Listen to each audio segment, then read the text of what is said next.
सबुकिछि छारखार करिछि केरल भूस्खलन। बेसहारा अनेक शिशु और नवजात भासी जाइछन्ति बापा माँ। शिशुको पेट चिनी आगे आसिले महिला। अनाथ शिशु स्तनपान कराई चर्चारे भावना। केरलर कराल रूपरे जाइछि अनेक जीवन। भूस्खलन घटना परे एबे असहाय कुनी कुनी शिशु चली जाइछन्ति बापा माँ। हेले एका एबे माँ छेउंड पिला। तेबे पिलांकर पेट चिन्ही आगे आसिछन्ति महिला।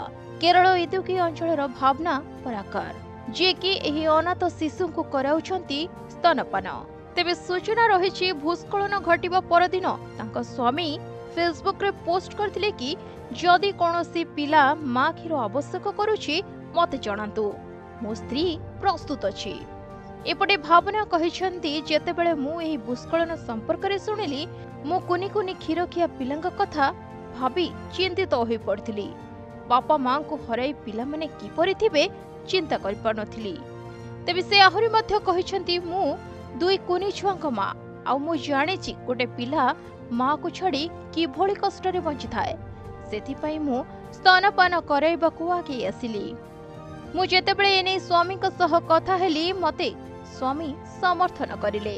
तेबे पति पत्नी को निकट को फेसबुक पोस्ट देखि अनेक फोन कॉल आसीथिला। दुहे बाहरी थिले वयनाड। तेबे सेठरे किछि दिन रही पिलांकु स्तनपान कराइबाकू निष्पत्ति नेइछन्ति दुहे।